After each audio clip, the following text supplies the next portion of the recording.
وبركاته.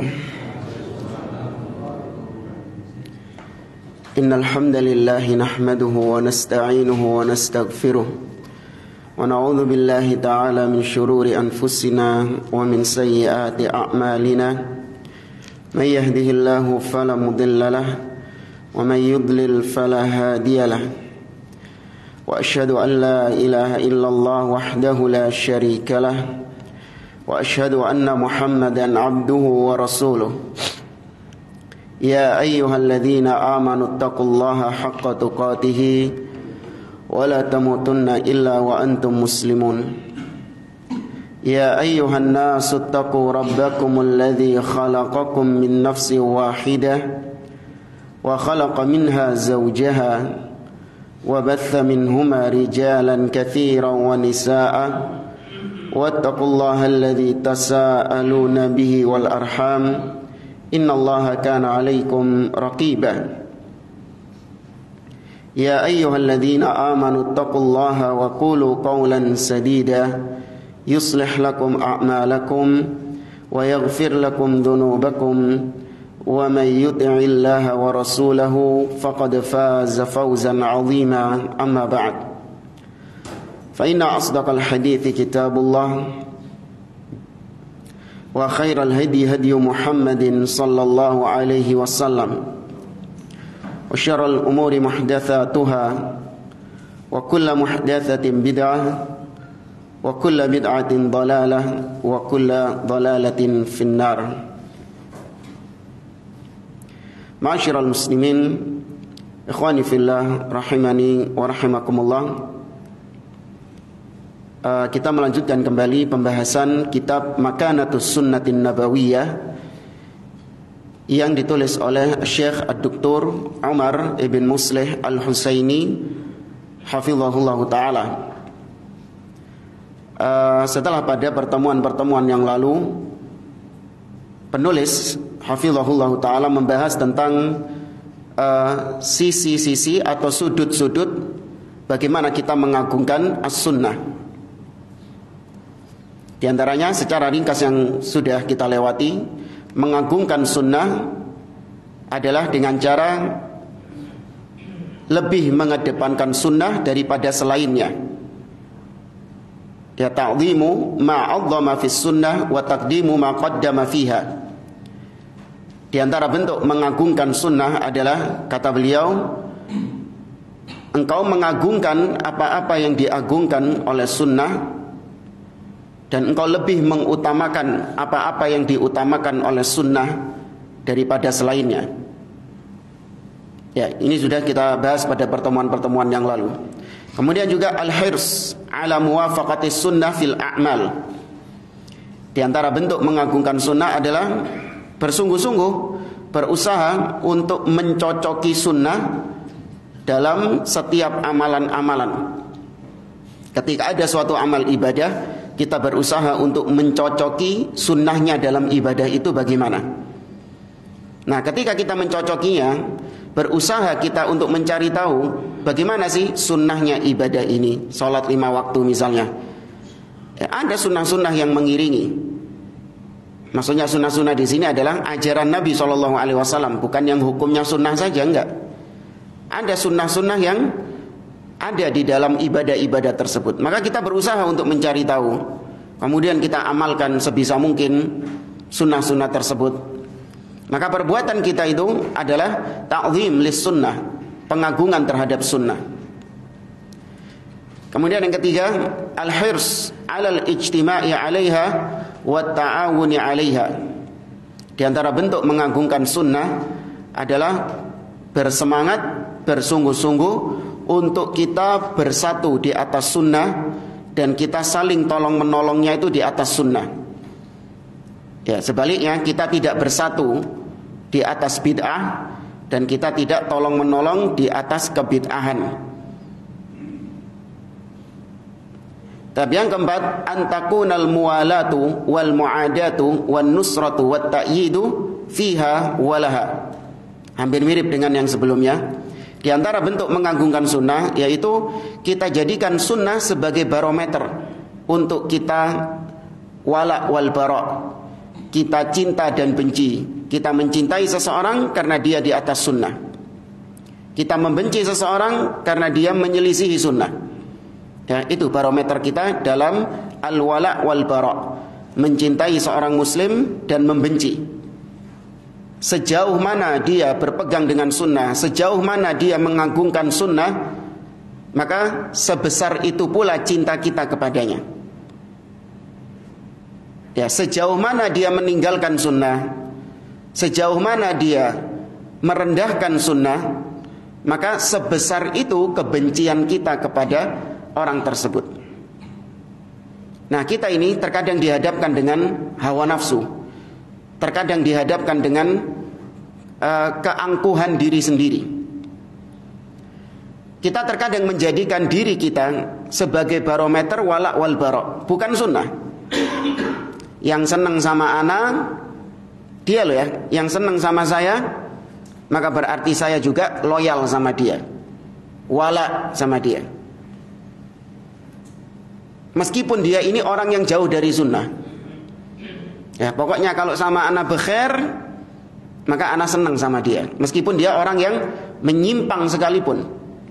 Bahkan meskipun dia orang kafir sekalipun. Ya, dia berikan kecintaannya secara total kepada orang tersebut dengan alasan, dengan barometer fulan rejal ini senang sama ana, khair sama ana, baik sama ana. Ya, sebaliknya dia membenci seseorang karena orang itu benci sama dia, karena orang itu nggak suka sama dia, benci dia, atau orang itu pernah menyakiti dia. Ya, pernah istilahnya dia nggak suka sama orang tersebut. Bukan karena dia menjauh dari sunnah, bukan karena dia menyimpang dari sunnah, tidak. Tapi itu tadi, karena dia nggak suka sama ana. Karena dia nggak suka sama ana nggak suka sama dia. Meskipun dia orang yang berpegang dengan sunnah, meskipun dia orang yang ittiba di atas sunnah. Pernah kalau nggak salah kita kasih contoh kasus untuk membedakan apakah kita tindak tanduk selama ini, kita ini benar-benar barometernya itu sunnah atau bukan, barometernya itu agama atau bukan, Allah dan Rasulnya atau bukan. Contoh misalnya, pernah kita dulu kasih contoh, ketika adzan berkumandang, Anda mendapati ada dua anak kecil sedang bermain-main di depan masjid itu. Kemudian Anda mengajak mereka, dua orang anak kecil ini untuk sholat. Leren, sholat. Sudah mainnya, sudah, ayo sholat. Ini kan Anda mengajak mereka berdua untuk beribadah kepada Allah. Nah, ketika itu salah satu dari dua anak tadi merespon ajakan Anda dengan ajakan yang baik, dengan respon yang baik. Oh iya Pak, makasih Pak. Oh iya, senyum dia, menampakkan respon yang baik kepada Anda. Makasih Pak ya, sudah diingatkan. Jazakallah khair. Sedangkan anak kedua merespon Anda dengan respon yang jelek. Ya, dengan respon yang sinis, bahkan ngomongnya nggak enak. Ngapain sih nyuruh-nyuruh saya sholat? Bapak saya saja bukan. Kau kan bukan orang tua saya. Nggak enak omongannya, nyelekit. Ya. Kemudian Anda masuk masjid. Ketika adzan dikumandangkan, sholat. Ternyata setelah sholat, Anda dapati anak yang merespon Anda dengan respon yang jelek, justru dia ikut sholat bersama Anda. Sedangkan anak yang tadi responnya halus, responnya sopan, toto kromo, itu tadi, justru dia masih tetap di luar, tidak melaksanakan sholat. Hati Anda kira-kira condong lebih cinta kepada yang mana? Sebenar. Kita bicara hati. Diuji hati kita di situ jemaah. Siapa yang kita cintai di antara dua orang ini? Kalau Anda mencintai yang di luar sana, berarti tindak tanduk Anda bukan karena Allah. Berarti Anda tidak menjadikan Allah dan Rasulnya sebagai barometer untuk dicintai. Ya, tapi kalau Anda lebih mencintai yang ikut sholat bersama Anda, berarti memang barometer Anda adalah karena Allah dan Rasulnya. Tapi oh Ustaz, kurang ajar deh, angel ini. Ya memang susah. Siapa yang bilang tidak susah? Itu memang ujian. Bagaimana kita menjadikan wala wal bara karena Allah dan Rasulnya, wala wal bara karena sunnah. Tapi ini juga sudah kita bahas. Kemudian poin yang kelima, ta'limuha wa nashruha. Di antara bentuk mengagungkan sunnah adalah mengajarkan sunnah, menyebarkan sunnah tersebut kepada kaum muslimin atau kepada manusia secara umum. Yang keenam, ma'rifatu aqdari ahliha. Di antara bentuk mengagungkan sunnah yaitu mengenali orang-orang yang berpegang dengan sunnah, kedudukan-kedudukan mereka itu bagaimana. Ya, mengenali kedudukan orang-orang yang berpegang dengan sunnah, orang-orang yang di atas sunnah, dihormati mereka, dan mereka lebih dimuliakan daripada orang-orang yang merendahkan bid'ah. Jangan kebalik, orang-orang yang menyimpang justru dimuliakan, orang-orang yang jauh dari sunnah justru dimuliakan, dikasih panggung. Justru mereka yang berpegang dengan sunnah malah ditenggelamkan, malah dihinakan. Ya. Dan yang terakhir, al-farhu biha wa binashriha. Di antara bentuk mengagungkan sunnah adalah gembira dengan sunnah tersebut. Ya, gembira ketika sunnah itu tersebar, gembira ketika banyak orang-orang yang mulai mengenal sunnah.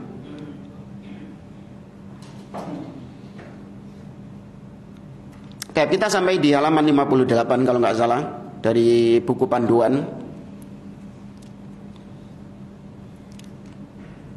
Ya benar ya.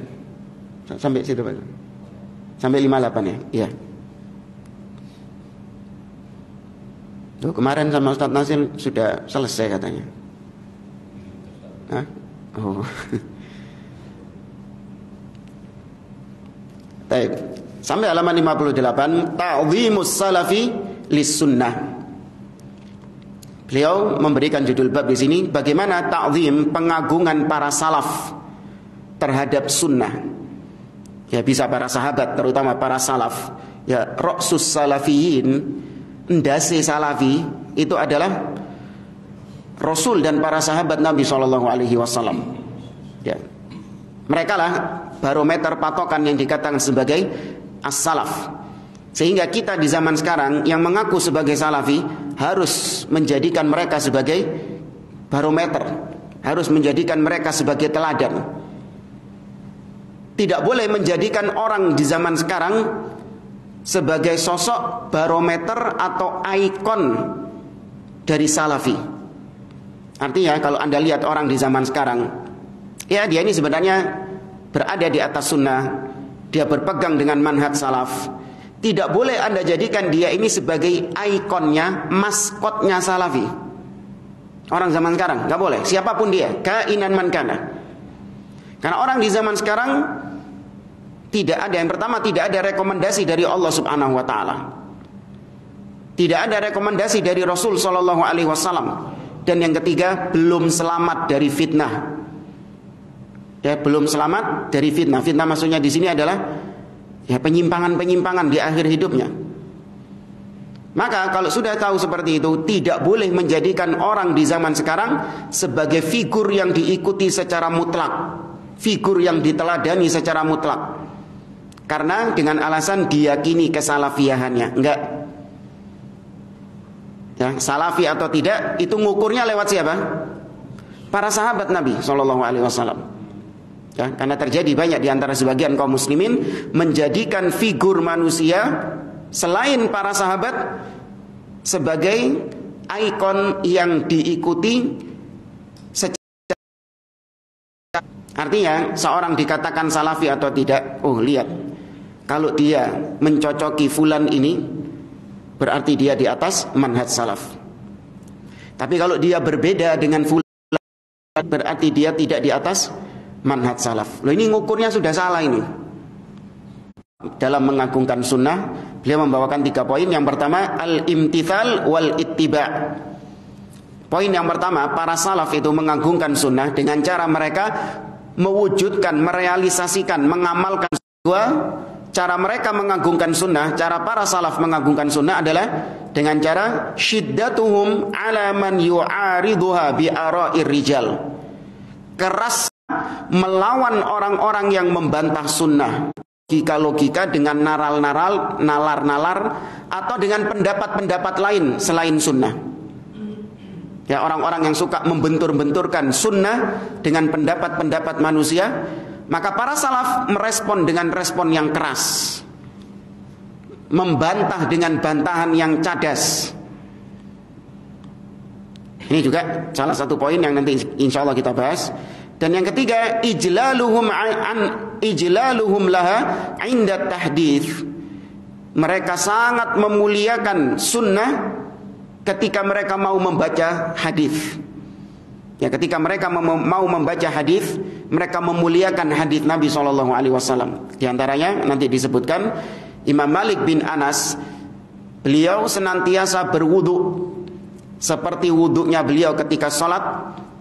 Setiap kali beliau mau meriwayatkan hadis, jadi setiap kali mau meriwayatkan hadis, beliau selalu berwudu. Ya, karena beliau menghormati, memuliakan hadis Nabi SAW. Dan kita baca mulai dari yang pertama tadi, yaitu al-imtithal wal ittiba'. Kata Syekh hafizahullah, min dzalika imtithalul muhajirin lil hijrati ilal madinati indama umiru bidzalik. Di antara bentuk pengagungan sunnah yang dilakukan oleh para salaf, yaitu mereka bersegera mengamalkan sunnah tersebut. Ini tergambar, kata beliau, bagaimana dahulu ketika kaum muhajirin mereka bersegera mengikuti sunnah, yaitu perintah Nabi SAW untuk berhijrah ke kota Madinah ketika Nabi sudah memerintahkan mereka. Ya, Nabi memerintahkan mereka berhijrah, itu sunnah kan berarti perintahnya Nabi. Maka para sahabat ketika itu bersegera untuk melaksanakan sunnah tersebut tanpa pakai pikir-pikir panjang. Kita kalau mikir di zaman sekarang, kok bisa mereka kayak gitu jamaah? Kita mungkin lihat zaman sekarang nggak masuk akal. Kok iso ngongkon budal langsung budal itu. Andewe iki mikir dhisik. Ya kan, kok ya opo omahe, kok nang kono ambek sapa? Ya kan, nanti di Madinah urip sama siapa? Tidak ada keluarga di sana. Terus perjalanan bagaimana ke sana, naik apa? Apalagi orang-orang Quraisy, mereka mencegah para kaum muhajirin untuk berhijrah dengan tidak boleh membawa harta benda mereka ketika hijrah. Ya, nggak boleh. Syaratnya kalau kalian ingin pergi meninggalkan kota Mekah, maka tinggalkan semua harta kalian di kota Mekah. Kalian nggak boleh membawa keluar dari kota Mekah, karena itu harta yang kalian dapatkan di kota Mekah, maka tetap harus berada di kota Mekah. Ya budal, ditinggal hartanya. Seperti Abdurrahman bin Auf, berangkat dari Mekah sugih sampai Madinah miskin. Iya, sampai Madinah miskin. Tapi langsung mereka melaksanakan perintah Nabi SAW. Ya, ini diantara bentuk pengagungan sunnah yang dilakukan oleh para salaf. Jauh, sangat jauh dari kita. Radhiyallahu ta'ala anhum. Kemudian wamtithalus sahabati inda taghyiril qiblah hatta inna ba'dahum inharafa fi salatihi wattajaha lil Ka'bah. Kemudian juga contoh yang lain, para sahabat dalam mengagungkan sunnah, yaitu mereka melaksanakan sunnah. Betapa mereka langsung berputar, memindah arah kiblat ketika datang perintah dari Allah Subhanahu wa taala kepada Nabi SAW untuk berpindah kiblatnya dari Baitul Maqdis menuju ke Ka'bah. Ketika itu di Madinah, dan nggak bisa digabungkan dua kiblatnya, karena Baitul Maqdis ada di utaranya Madinah, sedangkan Ka'bah ada di selatannya Madinah, nggak bisa digabungkan. Mau nggak mau mereka harus berputar. Allah mengatakan dalam surat Al-Baqarah, "Qad nara taqalluba wajhika fis sama' falanwalliyannaka qiblatan tardaha fawalli wajhaka syatral masjidil haram." Sungguh kami telah melihat wajahmu sering menatap ke atas wahai Muhammad. Ngapain Nabi menghadap ke atas? Berdoa. Kenapa kok di atas? Ya, itu juga dalil Allah fis sama. Allah di atas. Ya, karena kalau Allah di mana-mana, nabinya goyang-goyang. Gini. Ya, menunjukkan Allah di atas. Qad nara taqalluba wajhika fis sama' falanwalliyannaka qiblatan tardaha. Maka kami akan palingkan kiblat ke arah yang kau ridhoi. Karena Nabi selama ini pengen kiblat dipindah ke arah Ka'bah. Supaya apa? Nabi ingin umatnya terjauhkan dari tasyabbuh. Karena Baitul Maqdis itu ternyata satu kiblat sama ahlul kitab. Ya, al-Yahud wan Nasara, ya, terutama Yahudi, mereka juga berkiblat di Baitul Maqdis. Ya. Fawalli wajhaka syatral Masjidil Haram. Maka palingkan wajahmu ke arah Masjidil Haram. Maka Nabi mengutus sebagian sahabat untuk mengumumkan kepada sahabat-sahabat yang lain bahwasanya Nabi diperintahkan untuk memindah arah kiblat. Ya, maka di antara mereka ada yang tengah-tengah sholat langsung memutar arah kiblatnya tanpa mereka pertanyakan, tanpa mereka protes. Ya, kalau itu turun di zaman kita sekarang, orang-orang model kayak kita, diprotes. Ya apa sih, wingi-wingi ngadep Baitul Maqdis, sekarang suruh ngadep Ka'bah. Apa gak ket wingi-wingi aja ngadep Ka'bah gitu. Ya kan? Kenapa enggak dari dulu saja ngadep Ka'bah dari awal? Kenapa pakai ada revisi-revisi segala? Terus salat-salat kita yang dulu-dulu gimana dong? Salat-salat kita yang masih menghadap ke kiblat yang lama, masa enggak diterima semuanya? Ya, protes. Ya, padahal Allah mengatakan wa ma kana Allahu liyudhi'a imanakum. Allah tidak menyia-nyiakan iman kalian. Maksudnya iman di sini kata para ulama ahli tafsir sepakat as-shalah. Allah tidak menyia-nyiakan salat kalian.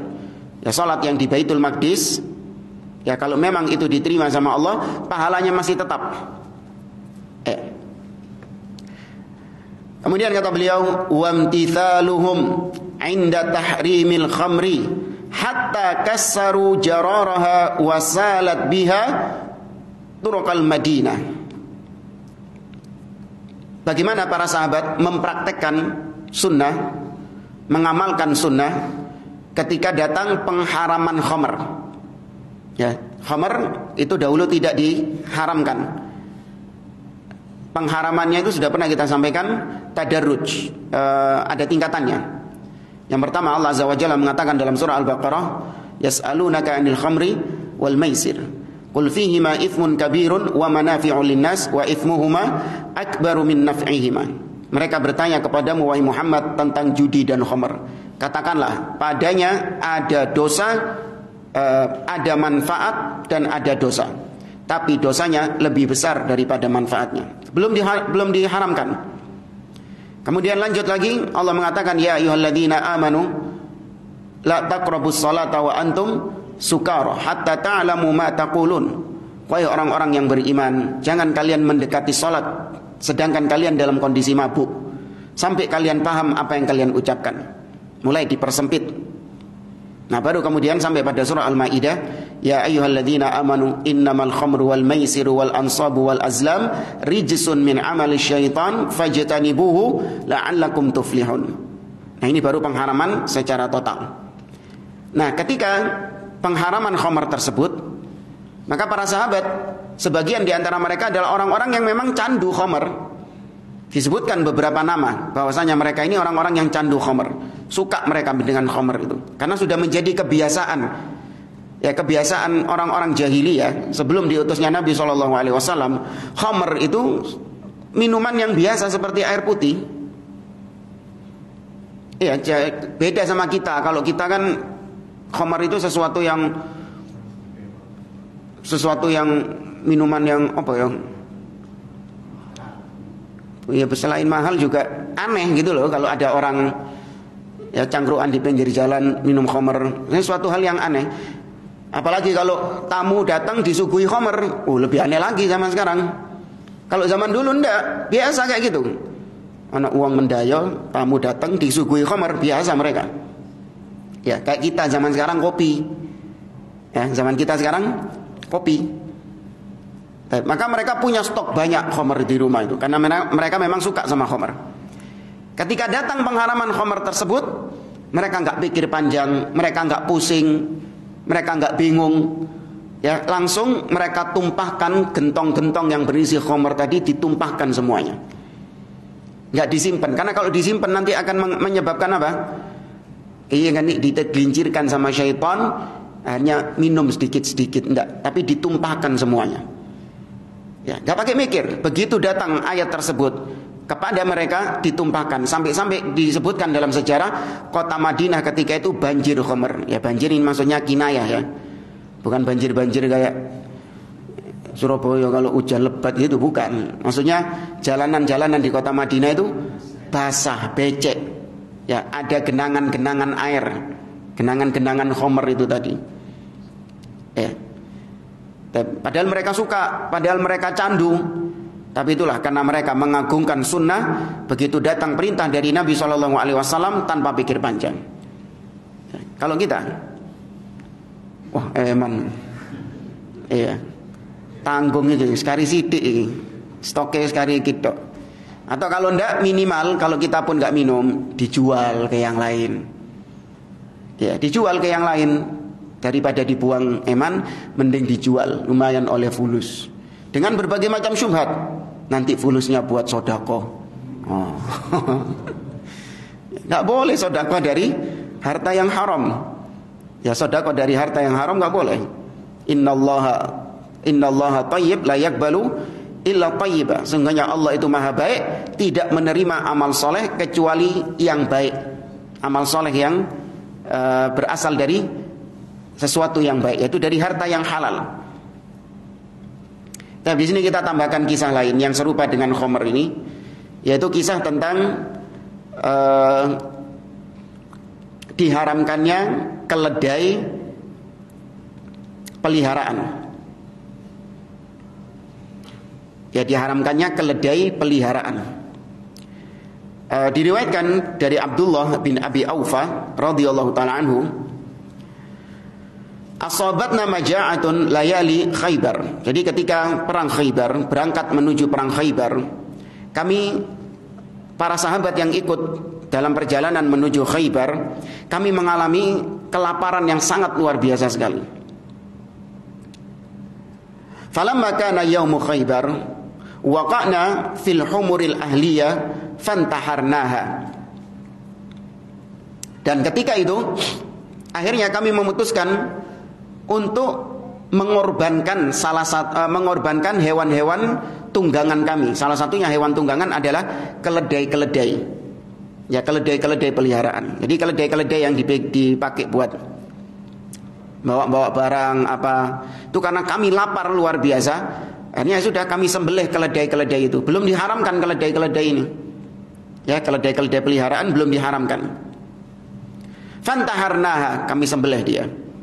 Falamma ghalat bihal qudur. Perhatikan di sini kata Abdullah bin Abi Aufa, ketika tungku-tungku sudah menyala, artinya sudah dimasak ini. Ya, keledainya ini sudah dimasak. Berarti langsung di skip.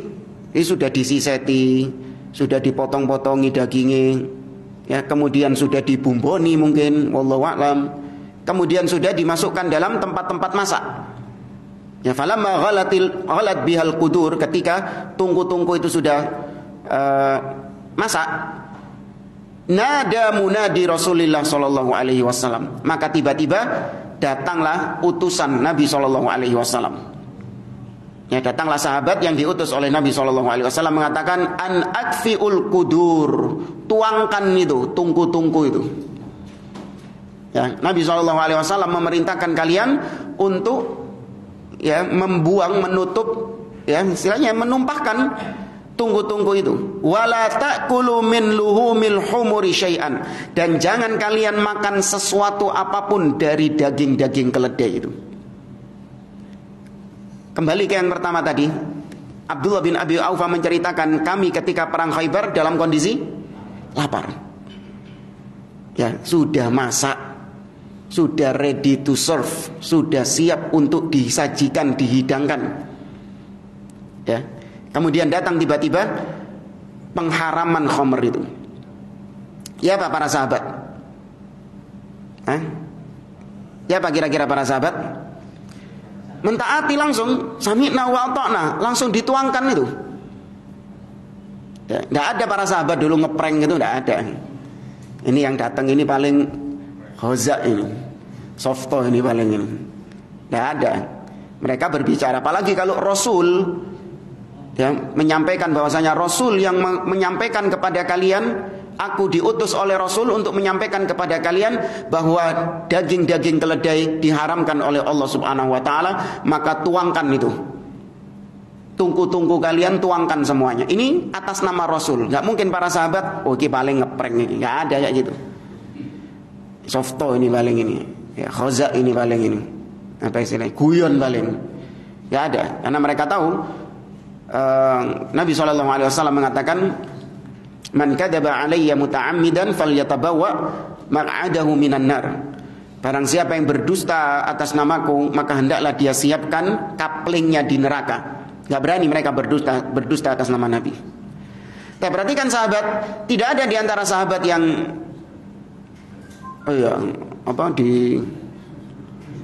tanggung. Ya, siti elo. Ngluwe aku kok. Tidak ada yang protes juga. Kaget mang. Gak dari tadi. Kalau memang diharamkan harusnya dari tadi dong. Ini sudah disembelih, sudah dikuliti, sudah dipeceli, kan, sudah dimasak, dibumboni, baru diharamkan. Hanya rugi ini mubadzir. Mubadzir. Kalau memang diharamkan harusnya dari awal tadi. Gak ada sahabat yang ngomong kayak gitu. Kita yang kalau jadi sahabat, iya kayak gitu. Ya kita ini orang-orang di zaman sekarang ini, kalau mendapati peristiwa tersebut, banyak yang protes. Banyak yang protes. Wis luwe ono panganan, gak oleh mangan. Ya kan sudah lapar, makanan sudah siap, malah enggak boleh makan. Ya, tapi di sini menunjukkan betapa para sahabat radhiyallahu taala anhum mereka benar-benar mengagungkan sunnah Nabi sallallahu alaihi wasallam. Kata beliau, min aqwalihim al-masyhurati fi dzalik. Di antara ucapan-ucapan para sahabat yang sangat terkenal berkaitan dengan ittiba'nya mereka terhadap sunnah. Di antaranya qaulu Abi Bakrin radhiyallahu taala anhu, ucapan Abu Bakar As-Siddiq radhiyallahu taala anhu. Ya khairun nas ba'da Rasulillah sallallahu alaihi wasallam. Sebaik-baiknya manusia di umat ini setelah Rasul sallallahu alaihi wasallam, Abu Bakar. Dan kata beliau, kata Abu Bakar, lastu tarikan syai'an kana Rasulullah sallallahu alaihi wasallam ya'malu bihi illa amiltu bih. Kata beliau, aku tidak pernah meninggalkan sesuatu pun yang dahulu diamalkan oleh Rasul sallallahu alaihi wasallam. Artinya tidak ada amalan yang diamalkan oleh Rasul sallallahu alaihi wasallam kecuali aku mengamalkannya juga. Tidak aku tinggalkan sedikit pun. Kenapa? Fa inni akhsha in taraktu syai'an min amri an azigha. Karena aku takut kalau aku berani sekali saja, sedikit saja meninggalkan apa yang diamalkan oleh Nabi, sunnah itu. Ya, apa yang diamalkan Nabi berarti sunnah Nabi SAW. Kalau aku tinggalkan sedikit saja, aku khawatir menyimpang dari jalan Allah Subhanahu wa taala.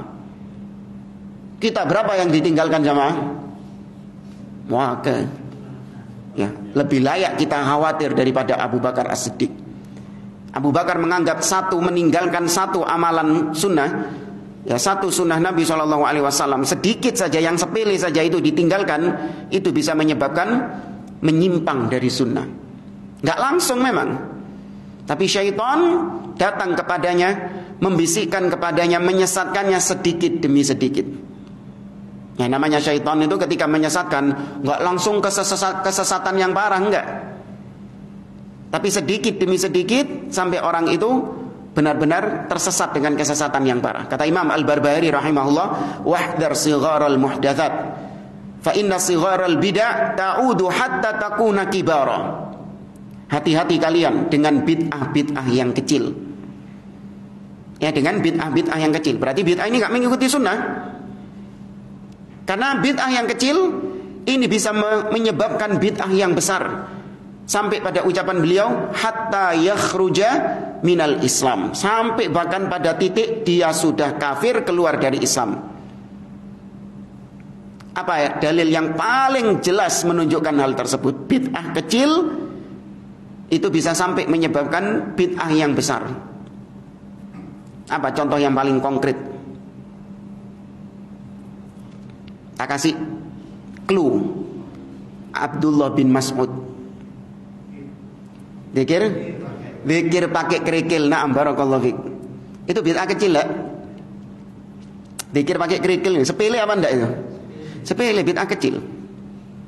Tapi ternyata orang-orang yang zikir pakai kerikil itu didapati oleh para sahabat, mereka ikut di barisannya Khawarij ketika memerangi Ali bin Abi Thalib di perang Nahrawan.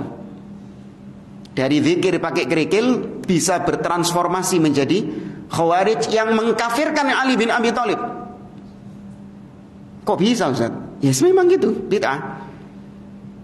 Makanya jangan sok-sok toleran, jangan sok-sok bijak dengan bid'ah-bid'ah yang kecil.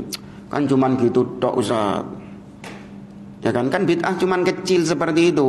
Enggak usah terlalu dibesar-besarkan. Enggak usah terlalu lebay.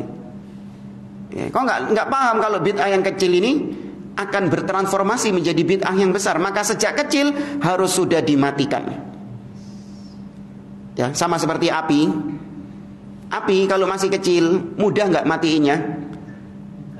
Mudah, disebul. Tapi kalau apinya sudah besar, disebul semakin apa? Semakin besar. Tuh, berubah. Sama seperti tadi, bid'ah yang kecil ketika diperingatkan dengan lisan, maka bisa mati enggak? Bisa. Tapi kalau sudah besar bid'ah tersebut, diperingatkan dengan lisan, bisa enggak? Enggak bisa. Bahkan semakin besar bid'ahnya. Nah,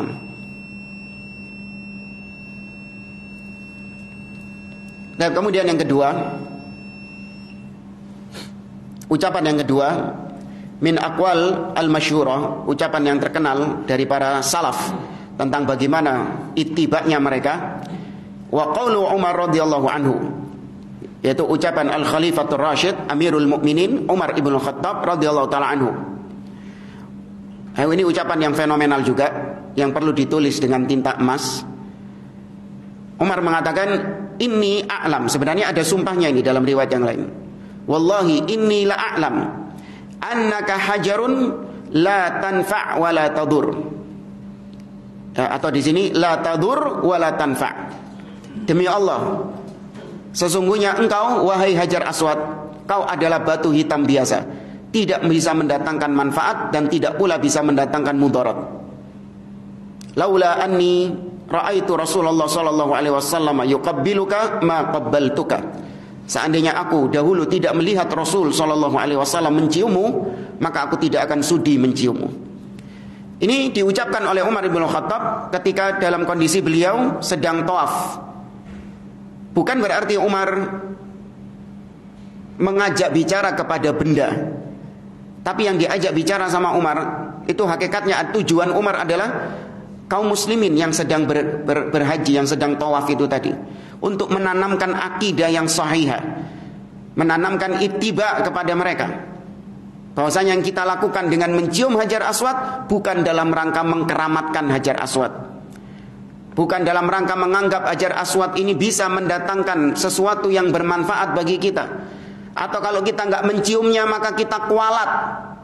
Ya, Hajar Aswad yang ngasih kita kualat, enggak. Tapi kita menciumnya hanya dalam rangka mengikuti siapa? Rasul sallallahu alaihi wasallam. Tuh, ini pertengahannya Islam jamaah. Di satu sisi ada orang-orang yang suka berlandaskan akal menolak praktek-praktek seperti itu. Lapo sih, ngapain sih? Batu aja dicium. Ya kan? Ada orang-orang yang demikian, ngapain batu dicium? Kurang kerjaan. Batu kok dicium? Apa-apa mesti ditimbang dengan akal. Apa manfaatnya batu dicium? Apa faedahnya batu dicium? Ya. Di sisi yang lain ada orang-orang yang memang sukanya mengkeramatkan batu. Ya kan? Watu apa wae dikeramatno beda. Batu akik lah. Bahkan sampai batu nisan. Batu nisan kuburan lho. Diambungnya beda. Diciumi sama dia. Karena dengan anggapan batu-batu ini bisa membawa kebaikan bagi saya, ya bisa membawa manfaat bagi saya. Atau kalau saya nggak mencium batu ini, maka akan datang kepada saya musibah, malapetaka, kualat dan yang lainnya. Ada satu sisi yang kayak gitu orang-orang model-modelnya itu. Ya, kelenik-kelenik kayak gitu itu. Nah, kita di pertengahan, kita disuruh mencium batu, padahal batu ini kesukaannya yang kelenik-kelenik ini. Tuh, di situ kita diuji sama Allah. Kita disuruh nyium batu, padahal nyium batu ini kebiasaannya orang-orang yang suka kelenik-kelenik tadi itu, yang suka mengkeramat-keramatkan itu. Tapi di sisi yang lain, kita nggak bisa meninggalkan batu tersebut, mengikuti orang-orang yang berpendapat dengan akal tadi. Maka pertengahannya kita mencium batu tersebut bukan dengan keyakinan batu ini bisa mendatangkan manfaat atau bisa mendatangkan mudarat kepada kita. Enggak. Tapi kita mencium batu ini hanya sebatas mencontoh, mengikuti Rasul Shallallahu Alaihi Wasallam. Makanya nggak boleh ada keyakinan-keyakinan ketika mencium Hajar Aswad. Dan Anda dapati orang-orang yang berdesak-desakan. Kalau Anda lihat siaran di Masjidil Haram, sampai orang-orang jambak-jambakan itu, oh ya, tarik-tarikan, bahkan sampai dugu-duguan bareng jamaah. Sahih. Sampai dugu-duguan bareng di situ. Kenapa mereka kok sampai rela seperti itu? Ya, mungkin ada yang mengatakan ini karena ittiba. Alhamdulillah. Tapi kalau ada niatan-niatan mereka ini, dan ini yang mungkin kebanyakan, keyakinan mereka adalah menganggap bahwasanya Hajar Aswad ini bisa mendatangkan manfaat dan mudarat bagi mereka. Kalau saya berhasil nyium Hajar Aswad, maka penyakit-penyakit saya akan sembuh. Ya, kemudian kalau saya berhasil nyium Hajar Aswad maka, atau megang Hajar Aswad, ya maka saya tambah rizkinya. Ya, ini sudah mengarah kepada kesyirikan. Bahkan itu sudah syirik itu sendiri. Cuman syirik asghar. Kapan syirik asghar, kapan syirik akbar? Mencium Hajar Aswad ini, kalau dengan keyakinan seperti itu, Hajar Aswad yang mendatangkan manfaat dan mudarat, kapan jadi syirik akbar, kapan jadi syirik asghar? Ya, syirik akbar kalau dia meyakini bahwasanya ini Hajar Aswad inilah dengan merdeka dia mendatangkan manfaat dan mudarat untuk saya. Bukan Allah, tapi Hajar Aswad sendiri yang bisa mendatangkan manfaat dan mudarat untuk saya. Ini syirik akbar, keluar dari Islam pelakunya. Tapi kalau dia meyakini Hajar Aswad ini adalah sebab, ya bukan tawasul, ini beda lagi. Bukan tawasul. Kalau tawasul adalah dia bertawasul kepada Allah dengan amal soleh. Ya, salah satu amal soleh adalah tawaf, bukan nyium Hajar Aswad tok. Ya, ini dia mencium Hajar Aswad, dia memegang Hajar Aswad, bahkan kalau bisa nyongkel, dicongkel sama dia Hajar Aswadnya itu. Ya, makanya nggak bisa dicongkel, yang bisa kiswah Ka'bah yang bisa diketok ya.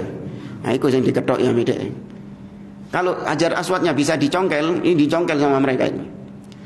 Nah, kalau mereka mungkin katakan berhasil mencongkel Hajar Aswad, tapi mereka meyakini bahwa yang memberi manfaat dan mudarat tetap Allah. Cuman ini congkelan Hajar Aswad ini sebab, ya hanya sebab saja. Ya, ini jatuhnya syirik asghar. Ya, tidak sampai mengeluarkan seorang dari Islam.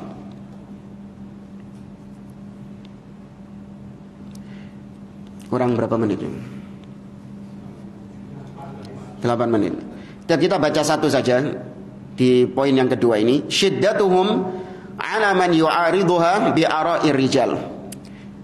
Para salaf mereka mengagungkan sunnah dengan cara mereka keras menyikapi orang-orang yang menentang sunnah, yang membantah sunnah dengan akal-akal manusia atau dengan pendapat-pendapat orang lain, pendapat manusia. Ya, kita bawakan di sini dari Salim bin Abdullah dari Umar ibn Khattab radhiyallahu taala anhu. Anna ibn Umar qal, Abdullah bin Umar mengatakan, sami'tu Rasulullah sallallahu alaihi wasallam yaqul. Aku pernah mendengar, kata Abdullah bin Umar, anaknya Umar ibn Khattab ini, aku pernah mendengar Rasul sallallahu alaihi wasallam bersabda, la tamna'u nisa'akum al-masajid. Kata Nabi, jangan kalian menghalangi wanita-wanita, yakni istri-istri kalian, ke masjid-masjid. Idza sta'dzannakum, apabila mereka meminta izin kepada kalian. Nah, kalau mereka wanita-wanita minta izin kepada kalian, maka jangan kalian, dan kalian izinkan, ya maka biarkan mereka ke masjid, jangan dihalangi. Faqala Bilal ibnu Abdillah. Kemudian ada seorang yang bernama Bilal bin Abdillah. Ketika mendengar hadis ini dari Abdullah bin Umar, Bilal mengatakan, wallahi lanamna'uhunna, demi Allah, aku akan tetap menghalangi istriku, menghalangi istri-istriku untuk ke masjid. Jadi gak terima sama hadis Nabi. Kalau istri minta izin ke masjid, izinkan, kata Nabi. Nah, Bilal lagi gak terima. Demi Allah, saya tetap akan melarang istri saya untuk ke masjid. Ya, saya melarang istri saya untuk ke masjid. Qal fa'aqbala alaihi Abdullah. Kemudian Abdullah menoleh kepada dia, kepada Bilal ini. Fasabbahu sabban sayyi'an. Maka dicela, dicaci dengan cacian yang sangat jelek sekali, sangat buruk sekali. Ma sami'tuhu sabbahu mithlahu qat. Kata perawi, aku enggak pernah Abdullah bin Umar ya mencela orang sebegitunya seperti ini sebelumnya. Ya, benar-benar ini Abdullah bin Umar secara totalitas mencela Bilal tadi. Entek wis pokoke Bilal ini. Dicela habis-habisan. Waqal, kemudian Abdullah bin Umar mengatakan, ukhbiruka an Rasulillah sallallahu alaihi wasallam wa taqulu wallahi lanamna'uhunna. Aku kabarkan kepadamu, aku bawakan kepadamu hadis Nabi sallallahu alaihi wasallam, sedangkan kau mengatakan demi Allah aku akan mencegah istri-istri dari masjid.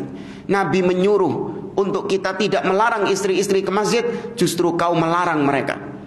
Artinya menentang hadis Nabi sallallahu alaihi wasallam dengan ucapannya. Kalau ini saja membuat Abdullah bin Umar menjadi marah seperti itu, bagaimana ngelihat orang-orang di zaman sekarang yang merendahkan sunnah? Ya, seperti sebagian ucapan orang-orang liberal ketika mereka mengomentari hadis Nabi SAW, yaitu seorang istri yang menolak ajakan suami, maka dia dilaknat oleh para malaikat sampai subuh, sampai keesokan paginya dilaknat oleh para malaikat. Ya, maka sebagian orang-orang liberal mengatakan, ngapain malaikat ikut campur urusan rumah tangga kita? Iya, ngapain malaikat ikut-ikut campur urusan rumah tangga saya? Ini menentang hadis Nabi SAW. Atau mungkin dikatakan sebaliknya.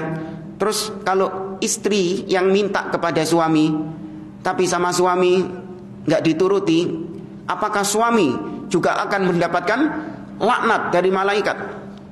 Ini ungkapan-ungkapan bentuk protes. Kepada siapa protesnya? Kepada hadis. Padahal sikap kita sudah dijelaskan di bab-bab sebelumnya. Allah mengatakan dalam surah An-Nisa, "Fala wa rabbika la yu'minun hatta yuhaqqimuka fima shajara bainahum, thumma la yajidu fi anfusihim harajan mimma qadaita wa yusallimu taslima. Ya Allah bersumpah, tidak demi Rabbmu, mereka tidak dikatakan beriman sampai mereka tunduk terhadap putusan yang engkau putuskan wahai Muhammad. Ya, mereka tunduk terhadap putusan yang engkau putuskan, dan mereka tidak mendapati ada yang mengganjal di dalam hati mereka, dan mereka menerima sepenuhnya apa yang kau putuskan itu. Ya, seorang yang mengikrarkan asyhadu anna Muhammadan Rasulullah, itu kewajibannya tasdiquhu fima akhbar. Dia wajib membenarkan apa yang dikabarkan oleh Nabi SAW, dan wa ta'atuhu fima amar, dan mentaati Nabi dengan perintah-perintahnya Nabi SAW. Ya, ini pengagungan sunnah. Dan kita dapati, coba kalau antum lihat, perhatikan, siapa di antara kaum muslimin yang benar-benar mereka ini mengagungkan sunnah secara total di antara semua firqah-firqah yang ada? Siapa yang antum dapati yang paling mengagungkan sunnah? Ahlus sunnah, salafiyun. Ya, mereka yang dituduh sebagai wahabi, mereka yang dituduh sebagai mujassimah, ya, mereka yang dituduh sebagai radikal dan yang sebagainya, justru mereka kita dapati orang-orang yang paling mengagungkan sunnah, orang-orang yang paling menghargai, mengagungkan sunnah Nabi SAW. Ya, jika dibandingkan dengan ahli bidah yang melecehkan sunnah, merendahkan sunnah, ya, membenturkan sunnah dengan akal mereka.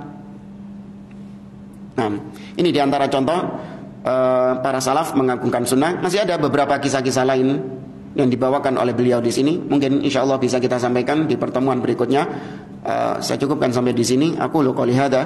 Wassallallahu ala nabiyyina Muhammad wa ala alihi wa sahbihi ajma'in. Wassalamualaikum warahmatullahi wabarakatuh.